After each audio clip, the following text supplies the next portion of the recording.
بسم اللہ الرحمن الرحیم۔ ناظرین، اس ویڈیو میں آپ کو نبی کریم صلی اللہ علیہ وسلم اور ان کی پیاری بیٹی حضرت فاطمہ کی ایک افطاری جسے سن کر آپ اپنے آنسو روک نہیں پائیں گے۔ رسول اللہ صلی اللہ علیہ وسلم نے رمضان المبارک کے روزے کتنی مرتبہ رکھے۔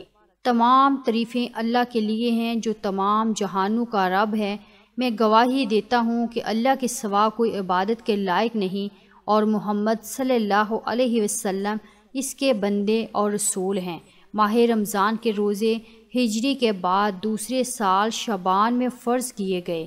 رسول اللہ صلی اللہ علیہ وسلم کی وفات ہجری کے بعد 11ویں سال ربیع الاول میں ہوئی۔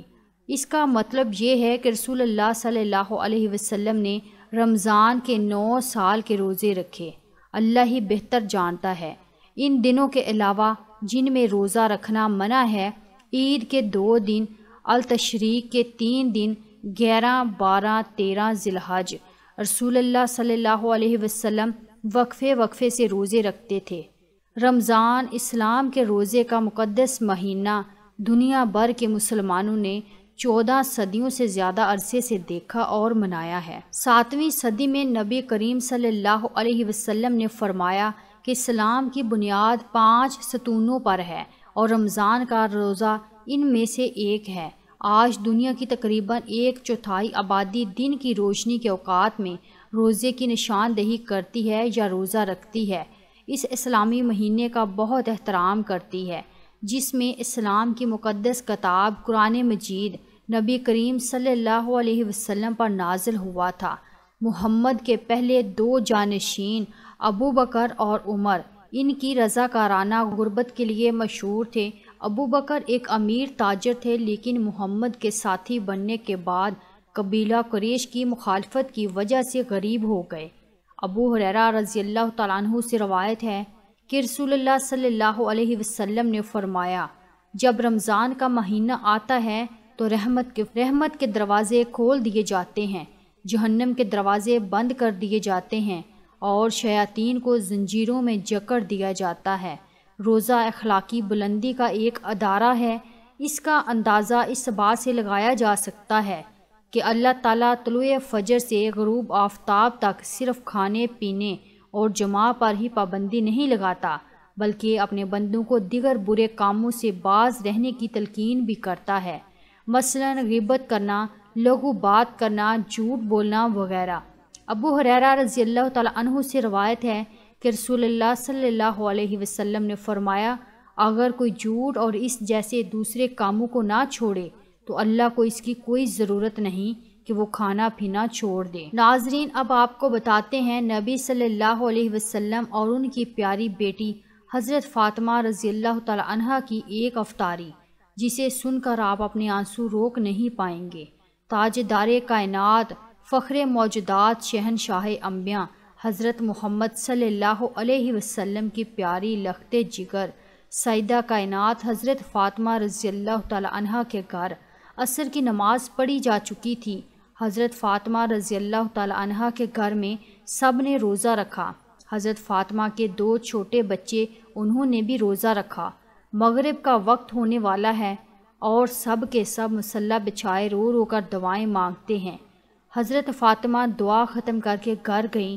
سیدہ فاطمہ نے افطاری بنانا شروع کرنا تھی تو سب سے پہلے آٹا دیکھا کہ گھر میں آٹا موجود بھی ہے کہ نہیں۔ آپ نے دیکھا تو صرف 4 ہی روٹیوں کا آٹا موجود تھا۔ سیدہ فاطمہ نے 4 روٹیاں پکائیں، اس سے زیادہ اناج گھر میں نہیں تھا۔ پہلی روٹی اپنے شوہر علی کے سامنے رکھ دی، دوسری روٹی اپنے بڑے بیٹے حسن کے سامنے رکھ دی، تیسری روٹی اپنے چھوٹے بیٹے حسین کے سامنے اور چوتھی روٹی اپنے سامنے رکھ لی۔ شیر خدا حضرت علی رضی اللہ تعالیٰ عنہ کے علاوہ ننھے شہزادوں، جنت کے سرداروں حضرت حسن و حسین بھی روزے سے تھے۔ افطاری ہونے سے پہلے سب اللہ تعالیٰ کی عبادت میں رو رو کر دعائیں مانگ رہے تھے۔ افطاری کا وقت ہوا تو حضرت فاطمہ رضی اللہ تعالیٰ عنہما نے دعا کو ختم کیا اور شاہ کونین کی لاڈلی بیٹی کے گھر رمضان کا دسترخوان سج جاتا ہے۔ جس پر صرف 4 روٹیاں اور کچھ سحری سے بچا ہوا سالن موجود ہے۔ سیدہ فاطمہ نے ایک ایک روٹی سب کے آگے رکھ دی۔ مسجد نبوی میں اذان ہونے لگی، مغرب کی اذان ہوئی، روزہ افطار ہوا، سب نے روٹی سے روزہ کھولا۔ حضرت علی، حسن اور حسین رضی اللہ تعالی عنہم نے اپنی روٹی کو ختم کیا۔ حضرت فاطمہ رضی اللہ تعالی عنہا نے آدھی روٹی کو کھایا اور کچھ ذہن میں آیا تو آپ نے آدھی روٹی کو اپنے چادر کے پلو کے ساتھ باندھ لیا۔ یہ معاملہ حضرت علی رضی اللہ تعالی عنہ نے دیکھا اور کہا کہ اے فاطمہ، تجھے بھوک نہیں لگی؟ ایک ہی تو روٹی ہے، اس میں سے آدھی روٹی دوپٹے میں باندھ رہی ہو۔ بچوں نے بھی پوچھا، ماں کیا بات ہے؟ سب نے اپنی اپنی روٹی کھا لی ہے، آپ نے اپنی روٹی آدھی کھائی ہے اور آدھی کو چادر کے پلوں میں باندھ لیا ہے۔ حضرت فاطمہ رضی اللہ تعالی عنہما نے فرمایا، اے علی، ہو سکتا ہے میرے بابا جان محمد صلی اللہ علیہ وسلم کو افطاری میں کچھ نہ ملا ہو۔ میرے بابا جان نے پتہ نہیں کچھ کھایا بھی ہوگا یا نہیں۔ وہ بیٹی کیسے کھائے گی جس کے باپ نے کچھ نہیں کھایا ہوگا؟ میں نے آدھی روٹی اپنے بابا کے لیے رکھی ہے۔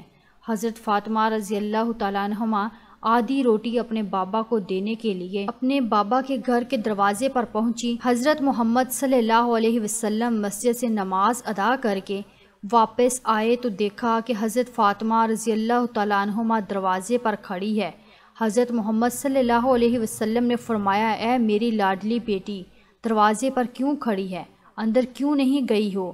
حضرت محمد صلی اللہ علیہ وسلم کی لاڈلی بی بی فاطمہ رضی اللہ تعالی عنہما نے جواب دیا، اے بابا جان، اندر آنے کی اجازت دو گے تو اندر داخل ہوں گی۔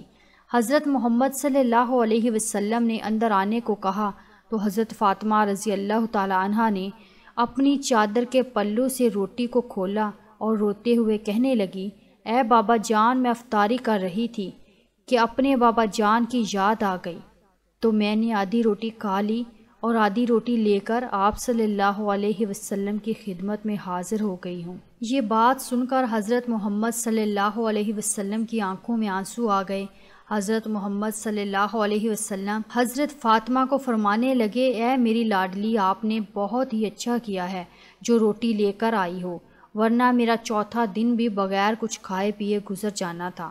حضرت محمد صلی اللہ علیہ وسلم نے حضرت فاطمہ رضی اللہ تعالیٰ عنہما سے روٹی لے لی تو حضرت فاطمہ رضی اللہ تعالیٰ عنہما کہنے لگیں، اے اللہ کے نبی صلی اللہ علیہ وسلم، آج میں آپ صلی اللہ علیہ وسلم کو اپنے ہاتھوں سے روٹی کھلاؤں گی۔ وہ کیا منظر ہوگا جب حضرت فاطمہ رضی اللہ تعالیٰ عنہما اپنے ہاتھوں سے نوالے توڑ توڑ کر اپنے بابا جان کے منہ میں ڈال رہی ہوں گی۔ جب روٹی ختم ہو گئی تو حضرت فاطمہ رضی اللہ تعالیٰ عنہما کی آنکھوں میں آنسو آ گئے۔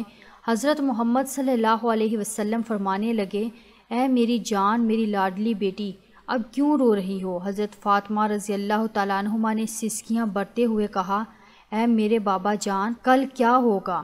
کیا میرے گھر میں کھانے پینے کے لیے کچھ ہوگا؟ آپ صلی اللہ علیہ وسلم کے گھر میں کھانے پینے کے لیے کچھ ہوگا؟ حضرت محمد صلی اللہ علیہ وسلم نے یہ بات سن کر بی بی فاطمہ رضی اللہ تعالیٰ عنہما کے سر مبارک پر ہاتھ رکھ کر فرمایا، اے میری لاڈلی بیٹی، آپ بھی صبر کر لینا، میں بھی صبر کر لوں گا۔ اس کے بدلے میں اللہ تعالیٰ ہماری امت کے گناہوں کو بخش دے گا۔ یہ ہوتی ہے محبت جو نبی کو ہم سے تھی، امت سے تھی۔ یہ گناہگار امتی ہم ہی ہیں جن کے لیے نبی بھوکے رہے، نبی کی بیٹی بھوکی رہی۔ اے مسلمانوں، غور کرو، حضرت محمد صلی اللہ علیہ وسلم اور اس کی بیٹی فاطمہ رضی اللہ تعالیٰ عنہما مسلمانوں کے لیے بھوکے رہے۔ آج کل کی عورتوں کو حضرت فاطمہ کا دوپٹہ یاد نہیں ہے۔ وہ کھلے عام اپنے سروں کو بغیر ڈھانپے گلیوں، بازاروں اور محلوں میں عام گھومتی ہوئی نظر آتی ہیں۔ اے مسلمانوں، بے شک ہماری بخشش اسی میں ہے کہ ہم اپنی زندگی اہل بیت کے بتائے ہوئے طریقوں پر گزار دیں۔ اللہ کریم ہمیں نبی کریم صلی اللہ علیہ وسلم اور ان کی پیاری آل سے سچا عشق عطا کرے، آمین۔